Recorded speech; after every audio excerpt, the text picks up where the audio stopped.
A Tall and Small Collection, Season 2, Chapter 33, Music and the Prelude. Dorian stared at the screen. His heart was racing 1,000,000 miles a minute, which was incredibly far for a borrower. Was this real? Was this even possible? There was no way. Ever since Ashlynn gave Dorian the smart device and loaded the GarageBand application onto it, he had been making music non-stop. Everything just felt natural.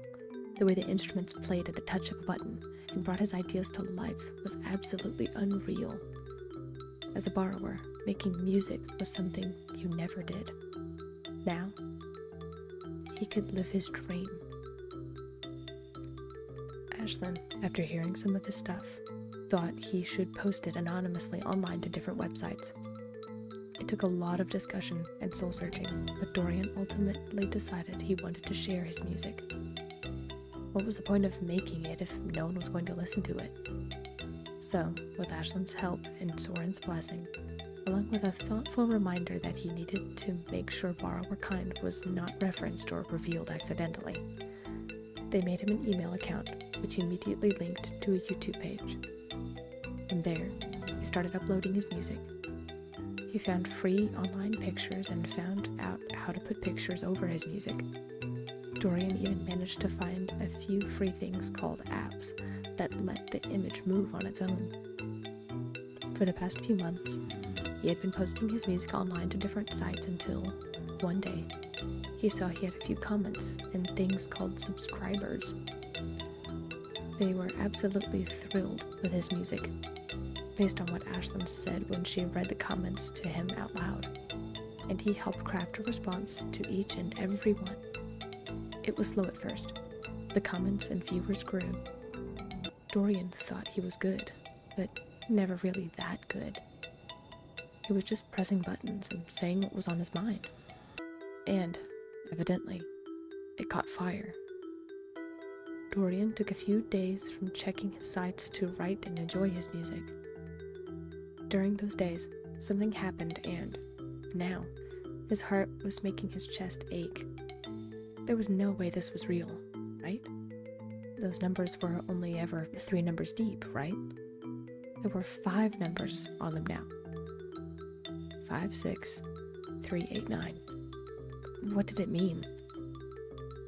Feeling a little nauseous, he stumbled into the living room, away from his screen and his studio, to see that Ashlynn was sitting on the couch working. He didn't know where Soren was, but that didn't matter as much at the moment. He needed Ashlynn for this, and it felt good to need her. "Ashlynn?" called Dorian as he jogged up to the sofa where Ashlynn was sitting. She nodded, showing she heard him, but continued typing away on her computer until she reached a good stopping point. "Yes. Hey, Dorian, what's up?" she asked as she reached down to the floor out of habit and let the teen step onto her palm.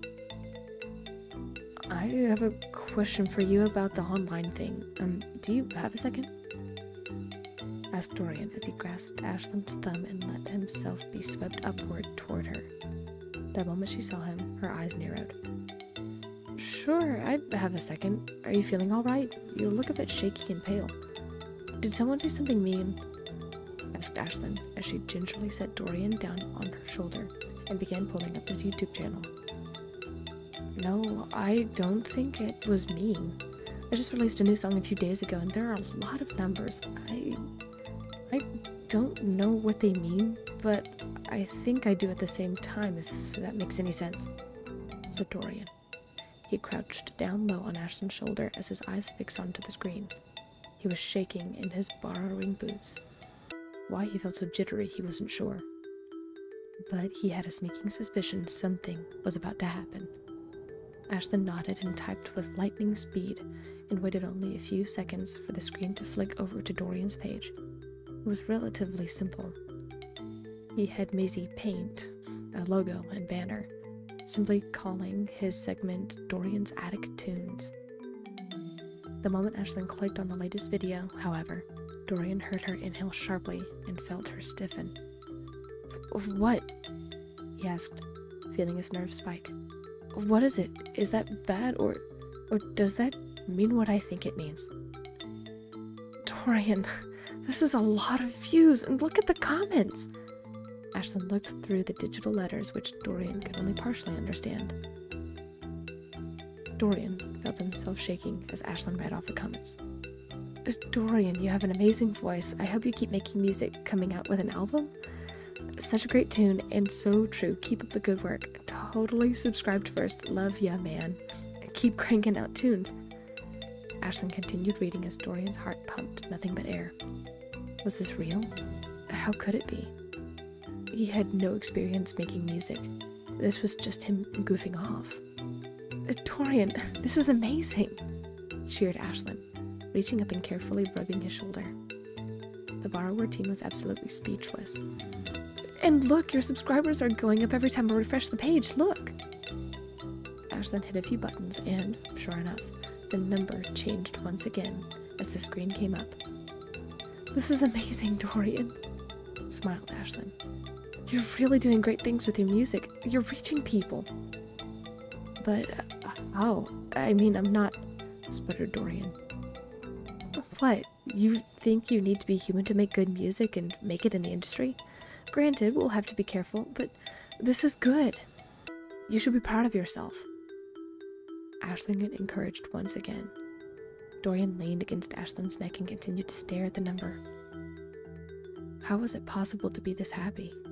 This was a truly amazing day. This wasn't happening. This couldn't be happening. Ray heaved in breath after breath as he sprinted through the walls. His eyes weren't working. They were too blurred from the tears pouring over the rims of his eyes. He knew what he needed to do in the moment, but it didn't make the hurt go away. It didn't make it any better.